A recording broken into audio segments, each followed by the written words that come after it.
I'm still, to be totally honest, in a bit of dismay over how this was covered by my colleagues, by my friends, by my co-hosts. And there's a great line from Casino, a great line, when De Niro is talking to the cowboy kid who works for him on the casino floor, and when all the slots got hit repeatedly.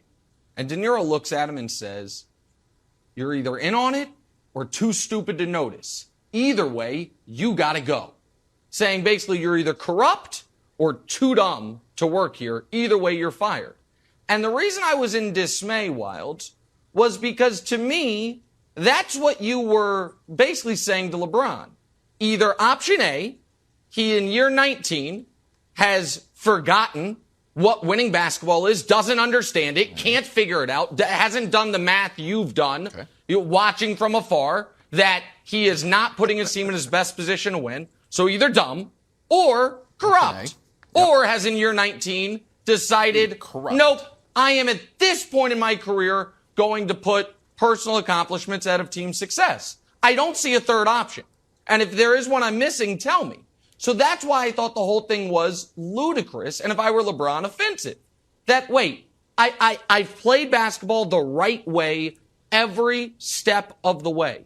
And now in year 19, folks are saying either I don't know how to play winning basketball, I'm choosing not to, not I can't, I'm choosing not to, or I know how to play winning basketball, but the scoring title means so much to me, I'm choosing not to. So I thought the whole thing was an absurdity from the beginning, and I don't see what else was being alleged here. I don't see what the other possible door to walk through is from this LeBron commentary we've had on all the shows for the last 6 weeks surrounding this question. Okay. My only allegation, you're painting me with I'm saying either LeBron forgot basketball or is corrupt. I'm saying neither of those things. I'm saying perhaps LeBron misallocated his energy on the court. That's the only allegation I have, where it seems to be... But that's option A. Somewhere between 80%... Okay, well, then I was right, because it didn't lead to winning basketball. That's all. I just wanted to see, maybe a lot of defense. Maybe I'm wrong. Maybe if LeBron did it my way, they would have come in 12th place and not 11th. So maybe I'm wrong. That's fair. Here's the thing, though. Why you act like, it's such an outrageous thing that LeBron would chase stats. And this is slightly unfair of me, but I'm going to have to ask you to be a good teammate here, even to your own peril. When we were, I think it was last year, when LeBron got hurt in a game, and we didn't discuss it, and it took you 24 hours to see it, and we had a conversation. It was the final game of the regular season. I was on the phone. Yeah. When he got hurt, and he stayed in the game. And we're like, was he still hurt? And you were like, no. He stayed in the game because he wanted to keep his 10-point streak alive. I said, wow, that is both amazing and weird. So that's all I'm saying. I'm using that as an example. It was the Solomon Hill game. The guy cares about numbers. That was the Solomon Hill game. Oh, was the Solomon Hill game was the game. He had 7 points when Solomon Hill did the triple axel into his ankle, stayed in one more possession, hit a three, and then didn't play for a couple months. Yes, I do think he has an awareness of some of the historical things, but that did not hurt his team's chances to win. Like the idea of, I'm going to stay in and make a three, that kills the Lakers. So no, I don't know. I thought it was very clear. People were saying, mostly he's being selfish, and some were saying, as Wildes was, that he wasn't doing the best way to help his team win. I just think he has no evidence of acting that way at any point in his career. Well, overall, Nick, I'm with you. I agree with your point. But I don't think Wildes is wrong or being a hater for wondering out loud. Clearly LeBron can't go hard on both ends of the floor for 35 minutes a night anymore, all right, at his age. So he's saving it for offense. What if he played harder on defense but scored a little less? Would that help the Lakers? I think that was all at one point that Wildes was saying. So I don't think that's like a rip on LeBron. I think he's wondering, look, this isn't working. So maybe if they went this route, it might work better.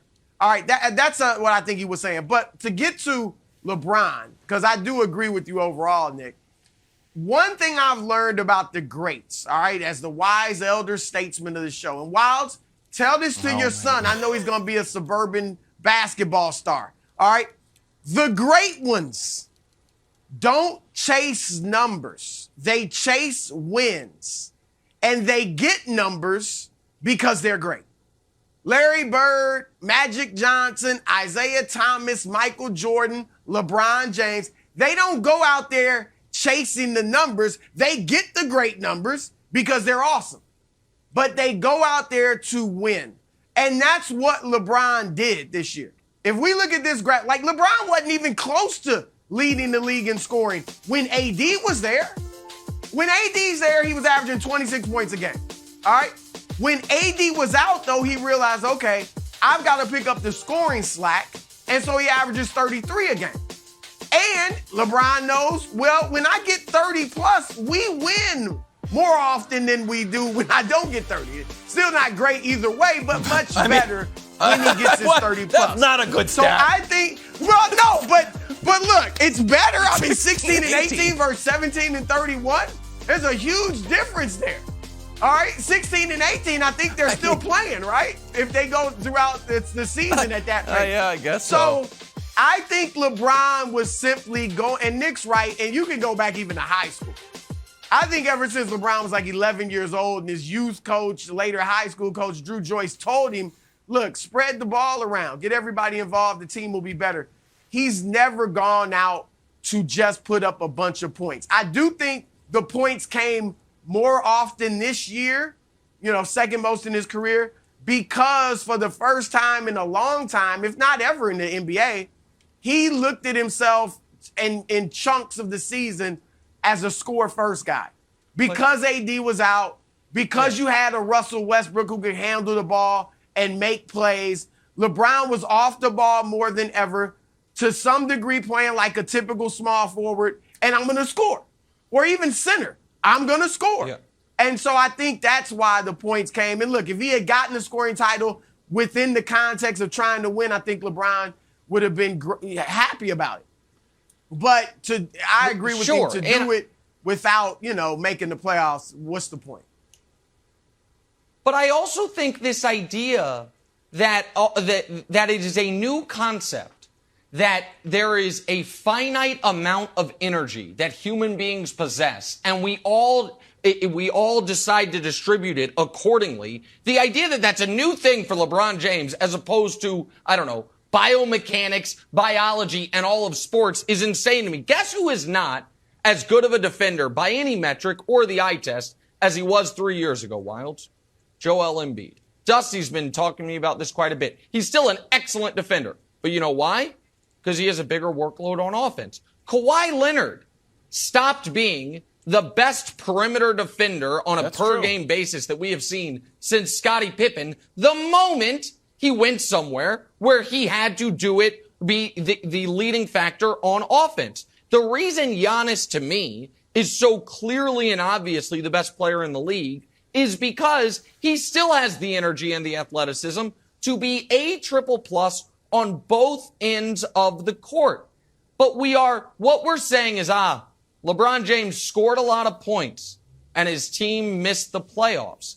And it's like, how far back in history do we want to go? We want to go to one of your favorite guys, Tracy McGrady, who won a scoring title on a 21-win team in the heart of his prime. 21 wins, won a scoring title, selfish T-Mac. Or we don't want to go back 20 years. How about we go back 9 months to Steph Curry winning a scoring title on a team that missed the playoffs. And nobody's like, Steph, listen, buddy, if you would just be more of a distributor, might lead to a few more wins. So it was like, oh my God, what a Steph Curry season. With LeBron, it was a fait accompli. All he cares about is the scoring title. Then he opts out of it and says, yeah, it was never a thing. We literally got the proof positive wasn't the most important thing. He didn't opt out of it. What? Oh.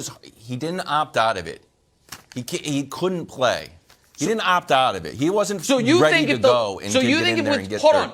Hold on. Let me ask you. No, I'm just saying he didn't opt out of it. With 2 games left, with 2 games left, if they were tied was for the healthy. 10th spot, and if they had gone 2-0, they would have made the playoffs. You think LeBron still doesn't play these last two? You think he was of course he that plays. if they were not eliminated from the playoffs, okay, well then he did opt out of it. He could have played. He did Well, he not didn't play the because they were Phoenix eliminated game, from Nick. the playoffs. I'm saying he's injured. He didn't play the Correct. Phoenix game when they weren't That's yet what I'm saying. eliminated. I understand that part of it.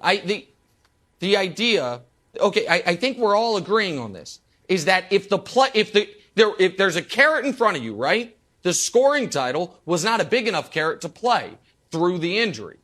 Playoffs, we're saying, would have been a big enough carrot, right? If even after losing the Phoenix game they'd been alive, he would have played. So he did, by my opinion, opt out of it. Like, he could have gone for it. He didn't go for it. I think he couldn't play. And so I don't... Okay, I think he... Thanks for watching. Subscribe here to get the latest from the show. Also, be sure to check out more of the best clips from First Things First, or go watch a few segments from our other shows on FS1.